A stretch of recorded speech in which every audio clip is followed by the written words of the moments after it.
Marc Lore's food startup is opening inside of a Walmart.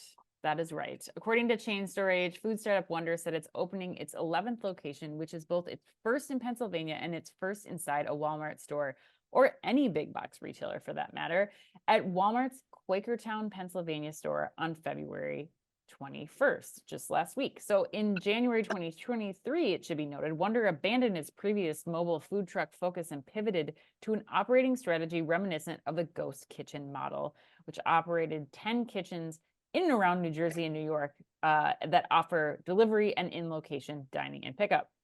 Wonder's newest location will offer food from 8 restaurants that are owned and operated by Wonder, including Lime Salt, Yasa's, Alonza Pizza, Tejas, Wing Trip, Burger Baby, Fred's Meat and Bread, and Room for Dessert. Delivery radius will include 5 area zip codes, and everything is made to order at the Wonder storefront and delivered to customers by Wonder's own couriers in less than 30 minutes. Chris, you and Mr. Lore have like a back and forth, hot, checkered cold, past, on again, off again relationship. Where do you come down on Wonder going inside of Walmart?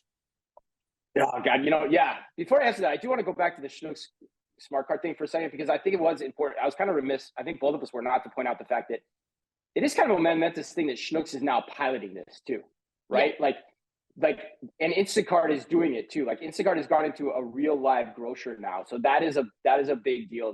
That's why we highlighted that story. But back to the Marc Lore thing, yeah. I mean, I'm split on this one, Ann. I'm split on this. It's kind of like my past with him. Like, I like this as an idea.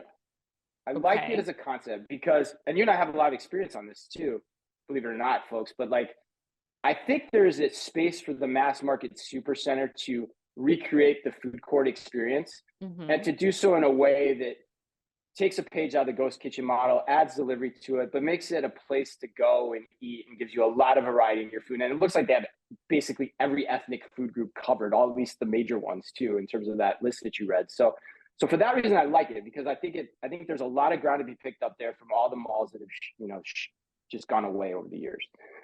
But the thing that I don't like about it is all the hokum, and I don't think it's worth $200 million of his own money to invest in it. He's got one store with Walmart, which we've talked about. Like, when you put your store in with the people you used to do business with, that's not as validating as when you put it in somewhere else and somewhere new. So, and Pitbull's got his own store, as we're going to find out in a little bit too, with Walmart. So I'm tempering that. And the whole idea of like the food super app as well, that's just bunk. So this is not a technological idea. I actually kind of think it's beneath Marc Lore. I think it's a good business idea, but it's not a technologically advanced idea as he's trying to spin it to be. Sure. So that's my thing. Sure. But what do you think? Yeah, I mean, like this? I think it's this great business decision. I mean, with 90% of Americans living within 10 miles of a Walmart, like, as far as operations are concerned, it's the same reason that, malls are in the places that they are. Like, you have the access to the highest amount of rooftops in an area all over the country. So if this were to scale and he can use his relationship with Walmart as a way to scale this and use the kitchen, that's super smart. I think it's potentially going to bring a new audience to Walmart. Like, if you are going, like, it does give you maybe a reason to go into a Walmart to get access to these things, to, pick up your groceries, pick up your food, pick up your dinner. Like, yeah, it's great. The whole like food court inside of a supercenter idea that you're talking about.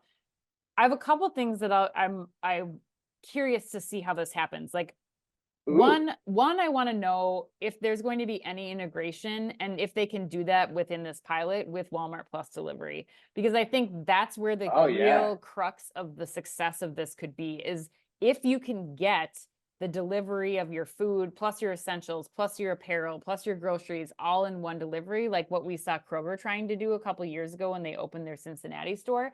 That, to me, that is gold, and that is a model that you can scale across the entire country. I like that. We haven't heard much about that. The second, and Amazon can't do that either. I'm sorry, but Amazon can't do that either. Like, that's a great point, especially if you subsidize it with part of the Plus benefits or something. Right. Your only competitor there is really DoorDash, who's doing that now with the double dashes and stuff that you can do from grocery, Sephora, Dick's, whatever. But then, Chris, I have a question. Like, what keeps you from shopping in a Walmart? Like, is there something that keeps you from going there for your day-to-day goods right now? Like outside of location for us is probably like, it's not convenient for us.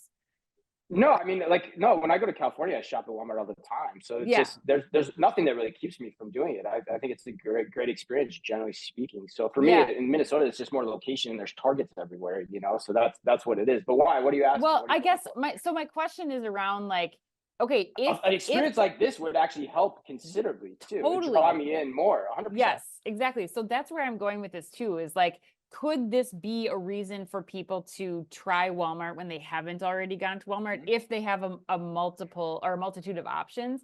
I guess the thing for me though is like, what else are we going to see from a store investment from Walmart to like surround that experience more? Will we start to see investment in these types of concepts, or almost like going more in the Target direction of Walmart, where like they're really focused on making the store experience more enticing, more shoppable to complement this if it does roll out in the future? Because I think that's still for me like something that's just missing about the overall Walmart experience.